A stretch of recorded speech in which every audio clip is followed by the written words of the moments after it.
Hello, my name is Cameron. Now, for anybody who hasn't seen Interstellar, they absolutely have to see it. I saw it last night, and I think it is without doubt the best movie I've ever seen.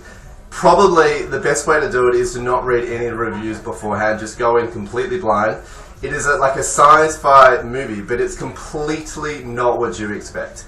It's a story about love, it's a story about loss, it's a story about compassion, it's a story about forgiveness, it's a story about science, it's a story about physics, it's just got everything in it. Matthew McConaughey is incredible, Anne Hathaway is incredible, Jessica Chastain is incredible. There's like a lead major movie star who's in the movie as well, who you don't see from the poster, so that's a totally big surprise. He's absolutely incredible as well. I can't rave about this movie high enough. 5 out of 5, 10 out of 10, 50 out of 50.